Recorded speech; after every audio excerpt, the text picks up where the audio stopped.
எங்கள் தொகுதியில் கேட்டாங்க, நிறையா மகளிர் உரிமை தொகை கேட்டிருக்காங்க, வீடு அட்ரஸ் மாற்றுறது கேட்டிருக்காங்க, ரேஷன் அட்டை கேட்டிருக்காங்க, இந்த மெடிக்கல் மெம்பர் ஆக்கணும்னு சொல்லி அதுவும் கேட்டிருக்காங்க. எல்லாமே வந்து இன்றைக்கே கூப்பிட்டு நேரடியாக ஜாதி சான்றிதழ் கேட்டதுக்கெல்லாம் நேரடியாக கொடுத்துட்டாங்க. பாக்கி எல்லாம் ரேஷன் அட்டை 15 நாளில் கொடுத்துட போகிறாங்க. உங்களுடன் அந்த நம்ம உரிமை தொகைக்கு மேலே எல்லாமே இப்போ ரிலாக்ஸேஷன் பண்ணி கொடுத்துருக்காரு தலைவர். அந்த ரிலாக்ஸேஷன் பிரகாரம் பெரும்பகுதியான மக்களுக்கு கிடைக்கும். அது வாங்கியிருக்கிறோம். கிட்டத்தட்ட நிறைய கூட்டம் இருக்குது.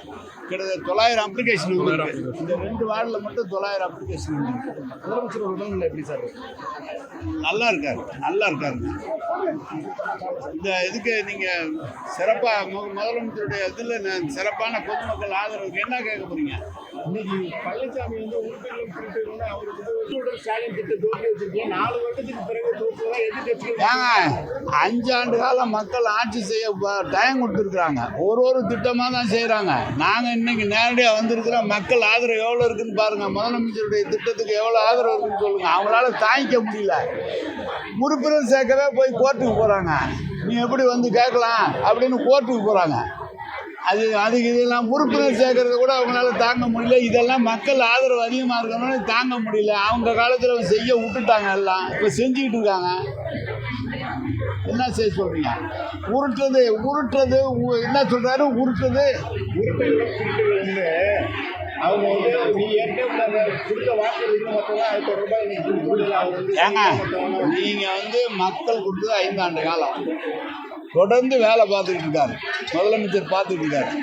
இதை நீங்கள் எல்லாம் இவ்வளோ நாள் எங்கே போனோன்னு ஒரு சில பேர் கேட்குறாங்க. இப்படிலாம் கேட்குறாங்க. இதனால செய்கிறோம்ல. நீங்கள் உங்கள் காலத்தில் 5 ஆண்டு காலம் எங்களுக்கு கொடுத்த காலத்துக்குள்ளார நாங்கள் சொன்னதை செய்கிறோம்ல. இன்றைக்கி வந்து நேரடியாக மக்களை வீட்டு கூட உனக்கு என்ன வேணும்னு வீட்டில் போய் கேட்குறோம்.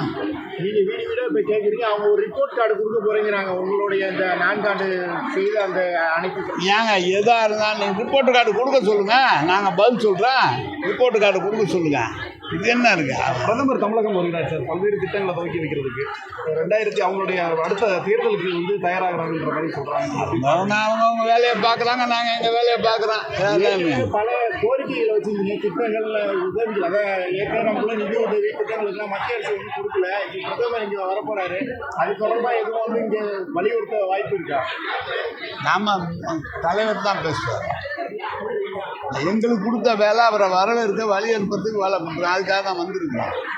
நாங்கள் அவங்க நேரடியாக எப்படி எங்களுக்கு மேலே சிஎம்னு இருக்கும்போது நாங்கள் போய் கேட்குறது நல்லா இருக்காது. அதனால் அவங்க கேட்பாங்க. கேட்டுக்கிட்டு இருக்காரு. தினம் வாரந்தோறும் லெட்டர் எழுதுறாரு. எங்களுக்கு 100 நாள் வேலை திட்டம் பணம் வரல கொடுக்குறாங்க. ஜல்ஜீவனுக்கு பணம் வரல கொடுக்குறாங்க. ஸ்கூலுக்கு வரல பணம் வரல, பள்ளிக்கல்வித்துறைக்கு பணம் வரலன்னு வாரம் தான் எழுதிட்டு இருக்கோம். அவங்களுக்கு நான் தெரியாத இருக்க வரும்போது இல்லாமல் கொடுக்க முடியும். வாரம் எழுதிட்டு இருக்காரு முதலமைச்சர். செய்திகளை உடனுக்குடன் தெரிந்து கொள்ள கீழ்கண்ட கேபிள் மற்றும் டிடிஹெச் நெட்வொர்க்குகளில் எம்நாடு செய்தி தொலைக்காட்சியை காணுங்கள். பாதகம் செய்பவரை கண்டால் நாம் பயம் கொள்ளலாகாது பாப்பா. மோதி மிதித்துவிடு பாப்பா, அவர் முகத்தில் உமிழ்ந்துவிடு பாப்பா. அண்மை செய்திகளை உடனுக்குடன் தெரிந்து கொள்ள இணைந்திருங்கள் எம்நாடு தொலைக்காட்சியுடன்.